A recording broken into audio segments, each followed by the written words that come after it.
J'en profite pour vous dire que toutes ces initiatives-là, dans 15 jours, on va former 40 veneurs à un examen pendant 3 jours pour qu'ils soient encore meilleurs par rapport au chenil. Toutes ces initiatives, avec plein d'autres, elles sont rendues possibles parce que il y a le Fonds Vénerie qui est notre fondation qu'on a créée. Et si vous trouvez ça bien, vous direz à vos copains que le Fonds Vénerie, ça aide à ça. Bref, la journée, elle va s'organiser en atelier. Je vais laisser Arnaud vous expliquer. Arnaud est celui qui, on va dire, est à l'origine de ce travail. Et je crois que c'est un joli travail. À peu près 1 heure, 1 heure et quart, avec évidemment de façon interactive et participative. On se retrouve ici un petit quart d'heure, s'il reste un peu de café, ce sera tant mieux. Il y a un quart d'heure de battement et on attaque l'atelier suivant. D'accord. L'idée étant qu'on ne finisse pas les ateliers de ce matin à 5 heures d'après-midi avant d'aller déjeuner. Quoi. Les autres devant avancent et qu'on est derrière, patatatata, autre, patatatata, autre. Ça c'est rentable, c'est fatigant hein, et pas agréable. D'accord. Donc le pas, c'est vraiment une des allures essentielles pour un cheval de sport, d'extérieur, et encore plus particulièrement à la chasse. C'est magnifique. Je n'ai pas inventé, mais c'est un peu de ma conception, vous voyez.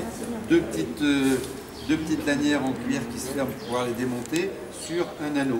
Ce qui fait qu'on a beaucoup plus de mobilité, ça coulisse très très bien et on a un bon contact avec le cheval. Si elle est bloquée, attendez, elle va sauter en l'air et puis en plus elle va friser comme ça. Alors là, elle n'est pas bloquée. Méfiez-vous, hein, il frise tout le temps.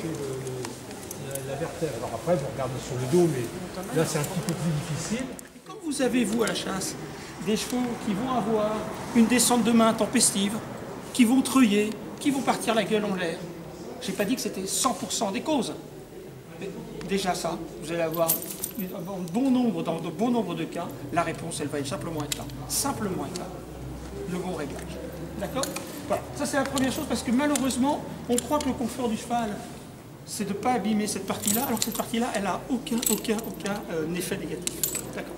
Donc ça veut dire aussi sécurité pour vous, car le cheval qui va être bien sur son mort, et bien avec vous, c'est une relation totalement différente que vous allez créer. On n'a jamais, encore une fois, très rarement, moi de plus en plus, hein, j'ai rarement un problème de comportement pur. Hein. Donc je vais trouver un problème de sellerie, je vais trouver... Multifactoriel. Ouais, je vais trouver un problème de sellerie, je vais trouver du travail, je vais trouver, vous voyez ce que je veux dire? De mon toit raté, des choses comme ça. Bon, n'empêche qu'à un moment donné, il va falloir quand même qu'elle accepte. Surtout celui-là, celle-là, parce qu'elle n'accepte pas grand-chose. Hein. Oui, on peut te cacher.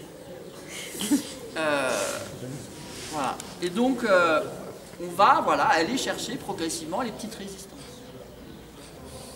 Mais c'est pas parce qu'ils sont habitués, encore une fois, à une situation qu'ils sont blessés. Donc, si vous devez retenir quelque chose, c'est ça. Parce que dès que vous allez faire varier la situation, il y a des chevaux pour qui ça va aller et il y a des chevaux ça ne va plus du tout aller. Oui, vous savez, il y a un vieil adage qui dit le mieux l'ennemi du bien. Et vos chevaux, il faut qu'ils se ressourcent, vous aussi. La chasse est composée quand même de 6 mois intenses. Il y a un moment, il faut passer aussi un peu de choses. En revanche, je pense qu'il y a une période de l'année qu'on pourrait mieux optimiser, et on est là pour vous aider aussi, c'est le moment où on rentre les chevaux. Est-ce qu'on les rentre, je ne sais pas si vous avez abordé le sujet, est-ce qu'on les rentre le 15 août, est-ce qu'on les rentre la chasse des marrons le 14, on les rentre le 13 au soir. Ouais. Vous voyez, c'est une période en revanche qu'on pourrait certainement mieux mettre à profit. Mais c'est valable pour vous tous, tout le monde.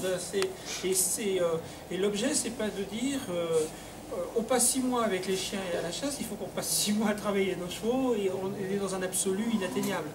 On est dans du pragmatique, relatif, et je pense que la rentrée et la préparation des chevaux, c'est ce qui va vous garantir la bonne saison de vos chevaux. Il faut savoir qu'il faut en gros 3 semaines pour mettre un cheval en condition.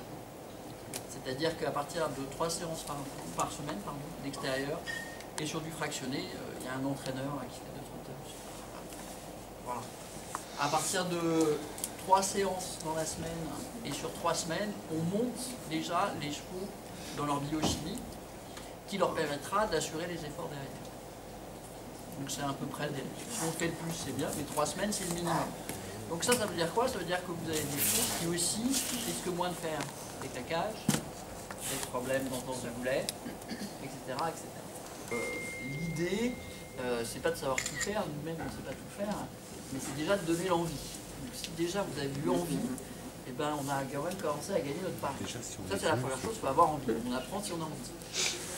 Et la deuxième chose, c'est qu'effectivement, à travers des journées comme ça, et l'avantage d'avoir plusieurs intervenants avec un panel assez large, c'est que vous pouvez voir les choses qui vous manquent et vous dirigez déjà assez facilement dans ce qui voilà, vous semble être le plus utile pour le cheval que vous avez en ce moment. Ou pour, mais c'est vrai que l'équitation est de toute façon un apprentissage qui est long. Être veneur, c'est être cavalier aussi, c'est pas possible autrement. Donc il faut que vous soyez nos ambassadeurs. Alors si vous avez aimé, je vous demanderai en contrepartie de véhiculer ces messages parce que je crois qu'ils sont nécessaires.